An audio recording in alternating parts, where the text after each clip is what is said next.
প্রায় ২৬ বছরের ছোট অভিনেত্রীর সঙ্গে বিয়ে। ৫৩ বছর বয়সে তৃতীয়বার বিয়ের পিঁড়িতে অভিনেতা কাঞ্চন মল্লিক। আর হয়তো কাঞ্চনদার জীবনে কি হয়েছে, কাঞ্চনদা প্রপার একটা না কাঁধ পায়নি, যেখানে বিশ্বাস করে কথাগুলো বলবে। এবার তো কাঞ্চন দাদু সঠিক কাঁধ পেয়েছে, যেখানে মন প্রাণ খুলে কথা বলবে, কারণ তুমি তো কোচি। কোচি জিনিসটাই আলাদা।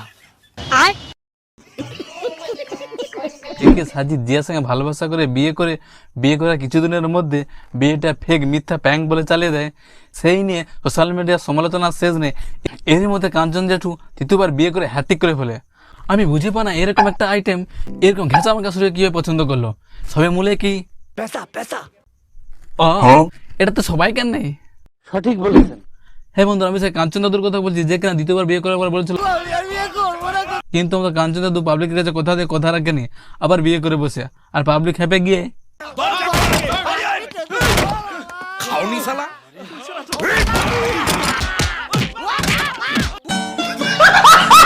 আমাদের সালু ভাই এত বড় শরীর নিয়ে একটাও জোটাতে পারলো না। আমাদের কাঞ্চন দাদু এই ঘেঁচা শরীর নিয়ে তিনটা বিয়ে করে ফেললো। প্রথমবার বিয়ে করে একে, দ্বিতীয়বার বিয়ে করে একে, আর তৃতীয়বার একে। সবই দিদির। আমাদের মতো ছেলেরা যারা জিমে যাচ্ছ, কসরত করছো, বডি বাড়াচ্ছ, কোনো লাভ নেই। এইরকম খেঁচা মার্কা শরীর হলেই চলবে, শুধু থাকতে হবে ধন।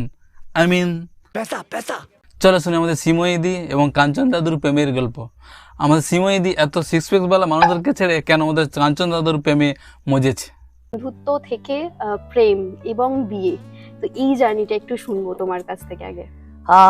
বন্ধুত্বটা তো আমাদের অনেক ছোটবেলা থেকে হয়েছে। প্রেমটা তো ছোটবেলায় থেকে, তাহলে তো জমে ক্ষীর। যখন আমি কাজ করতে যাই, ফার্স্ট আমি ওর সাথে কাজ করি একটা টেলিভিশনে, আমার ক্যামিও ক্যারেক্টার ছিল। তখন আমি জানতামও না যে ক্যামেরার সামনে লুক দিয়ে দিতে নেই বা কিভাবে হাঁটতে হয়। তো সেক্ষেত্রে অভিনেতা হিসেবে তো কখনোই ডিনাই করতে পারো না, অত বড় একজন অভিনেতা। স্বাভাবিকভাবে আমার হাত পা কাঁপছিল যে কি করব, কিন্তু সেই সময় থেকে আমাকে শিখিয়েছিল। মধ্য কথা হলো যে আমাদের সিময়দিকে কাঞ্চন দাদু অ্যাক্টিং এর সাথে সাথে দাদার ওইটাও দিয়েছে, কারণ দাদার ওইটা খুব বড়। দাদার মন, কারণ দাদা খুব বড় মনের মানুষ। একটা নয়, দুটো নয়, একদম তিনজনকে দিয়েছে।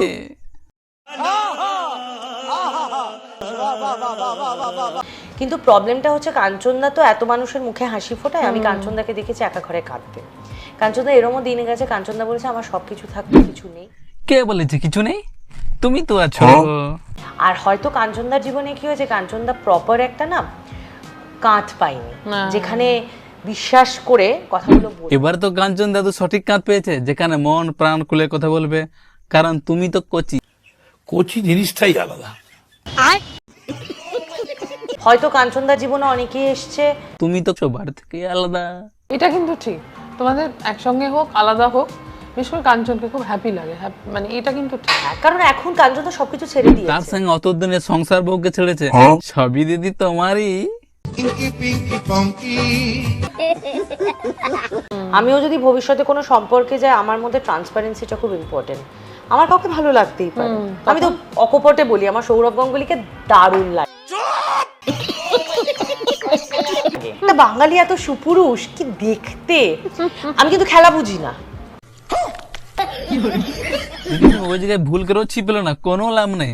দাদা হচ্ছে গুরুদেব লোক, তোমাদের মতো বোলারদের পিটিয়ে কিভাবে মাঠের বাইরে বার করতে হয় সেটা দাদা ভালো করেই জানে। সঠিক বলেছেন। কিন্তু এত কিছুর পরে মোকাবিলা করে সে যখন আমাকে বিশ্বাস করে তার হাতটা বাড়িয়েছে এবং এত বড় একটা দায়িত্ব কাঁধে চাপিয়ে দিয়েছে, তো আমার মনে হয় এটা পেয়ে আমি ভীষণ লাকি। বলেন কি? আমি ওকে স্বামী হিসেবে পেয়ে, বন্ধু হিসেবে পেয়ে, প্রেমিক হিসেবে পেয়ে আমি খুব খুব খুব লাকি। কাঞ্চন দাদুর মতো মানুষকে স্বামী হিসেবে পেয়ে খুবই খুশি হবে তো, কারণ রাজকুমার কেমন হবে শ্রীময়ী? মনে রাজকুমারকে একটু বুঝতে হবে, আর একটুখানি একটু সিনিয়র আমার ভালো লাগে। সিনিয়র মানে বয়স্ক লোক? হ্যাঁ, একটু বয়স্ক লোক হবে। কোথায় আছো, কি করছো, ওরম আমার ভালো লাগে। একটু সিনিয়র হবে, একটু বাবা সুলভ আচরণ, একটু আমাকে কেয়ারিং করবে। বয়স্ক মানুষ পছন্দ হবে না, কারণ কাঁচা আমের থেকে পাকা মিঠা বেশি। তো বন্ধুরা, ভিডিওটা এই পর্যন্ত। ভিডিও যদি ভালো লাগে লাইক শেয়ার সাবস্ক্রাইব করে দিও। আর ইম্পর্টেন্ট কথা, ভিডিওটি এন্টারটেনমেন্ট পারপাসে বানানো হয়েছে, কাউকে পার্সোনালভাবে হেট বা কারো ইনবক্সে খারাপ মন্তব্য করার দরকার নেই। ভিডিওটি মজা নাও, আনন্দ করো, এনজয় করো, গায়ে মাখার দরকার নেই, দেখো ভুলে যাও। বাই।